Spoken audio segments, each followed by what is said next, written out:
उन्हाळी वाळवणाचे पदार्थ बनवताना वापरा या 20 स्मार्ट किचन टिप्स. नंबर 1. बटाट्याचे पांढरे शुभ्र वेफर्स बनवण्यासाठी बटाट्याचे पातळ केलेले काप 3 ते 4 वेळा पाणी सतत बदलून स्वच्छ धुवून घ्यायचे आहेत. यामुळे बटाट्यात असणारे स्टार्च पाण्यासोबत निघून जातील व बटाट्याचे चिप्स पांढरे शुभ्र दिसू लागतात. Tip number 2. जर तुम्ही बटाट्याचे चिप्स पाण्यात व्यवस्थित धुतले नाहीत तर ते चिप्स काळे पडू शकतात आणि हे चिप्स तळल्यावर लाल दिसू लागतात. यामुळे बटाट्याचे चिप्स 3 ते 4 वेळा पाण्याने स्वच्छ धुवून घ्यायचे आहेत. Tip number 3. बटाट्याचे चिप्स बनवताना कापलेले कच्चे चिप्स थंड पाण्यात रात्रभर ठेवल्यास अशाने चिप्स खूपच क्रिस्पी आणि कडक तयार होतात. Tip number 4. बटाट्याचे चिप्स बनवताना कापलेले कच्चे चिप्स हे मिठाच्या पाण्यात अर्धा तास बुडवून ठेवले तर चिप्स तळल्यावर छान क्रिस्पी तयार होतात. Tip number 5. मिश्र डाळीचे सांडगे करताना सांडग्यांमध्ये भरपूर लसूण घालावा. म्हणजेच 1 किलो डाळी असतील तर लहान 1 वाटी लसूण घालावा. यामुळे सांडगे खूपच खमंग आणि चविष्ट बनतात. Tip number 6. सांडगे करते वेळेस सांडगे तोडताना हे सांडगे पटपट घालण्यासाठी जास्त पाणी लावून सांडगे तोडू नये. त्यामुळे सांडगे जास्त काळ टिकत नाहीत आणि अशी सांडगे पांढरे पडतात. तसेच सांडग्यांना बुरशी लागण्याची शक्यतासुद्धा खूप जास्त असते. त्यामुळे सांडगे तोडताना कमीत कमी पाण्याचा वापर करावा. Tip number 7. उडदाचे पापड करते वेळेस डाळी या समप्रमाणातच घ्याव्यात. म्हणजेच अर्धा किलो उडदाची डाळ असेल तर अर्धा किलो मुगाची डाळ घ्यावी. हे प्रमाण घेतल्यावर पापड खूपच खमंग तयार होतात. शिवाय पापड खाताना दातालासुद्धा चिटकत नाही. तर यावर्षी उडदाचे पापड करताना हे प्रमाण नक्की वापरा. पापड अगदी खुसखुशीत तयार होतील. Tip number 8. उडदाचे पापड करताना पीठ व्यवस्थित मळून झाल्यानंतर मळलेले हे पीठ प्लॅस्टिकच्या पिशवीमध्ये 3 ते 4 तास तरी व्यवस्थित झाकून ठेवावे आणि 3 ते 4 तास झाल्यानंतर या पिठाला 15 ते 20 मिनिट चांगले हे पीठ कुटून घ्यावे. Tip number 9.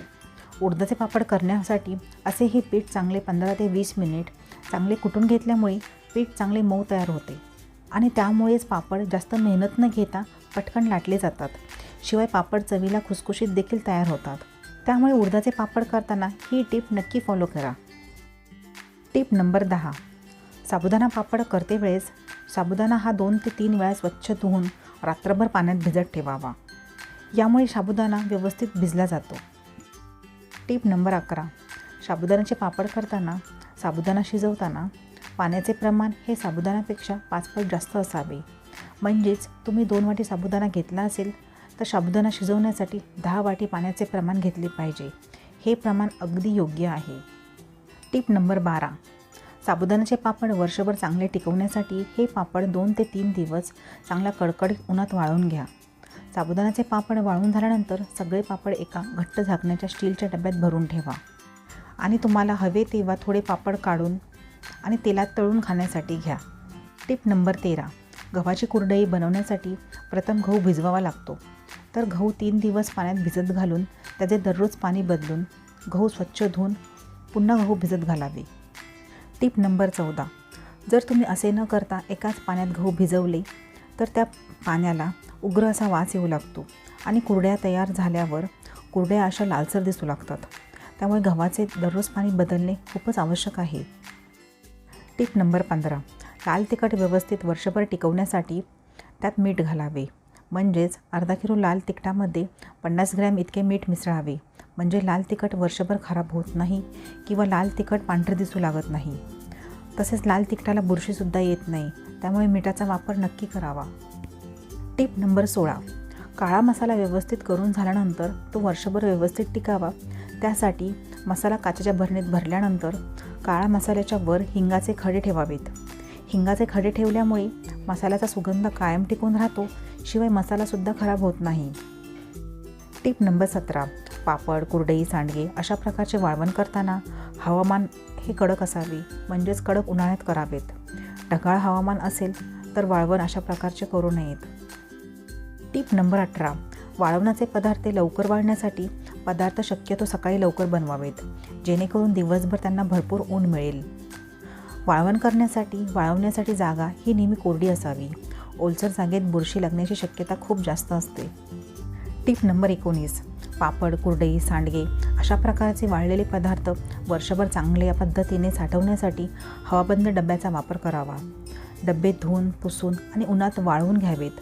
तसेच डब्याच्या तळाशी वर्तमानपत्राचा किंवा स्वच्छ कागदाचा कागद अंथरून मगच वाळवण्याचे पदार्थ त्यामध्ये ठेवावेत. Tip number 20. सांडगे पापड बनवताना मीठ आणि मसाल्याचे प्रमाण योग्य ठेवावेत, अन्यथा पदार्थ खराब होऊ शकतात. Tip number 21. दर 2-3 महिन्यांनी साठवलेले वाळवण उन्हात नक्की दाखवावे, जेणेकरून त्यात ओलावा राहणार नाही आणि वाळवणाचे पदार्थ चांगले वर्षभर टिकतील.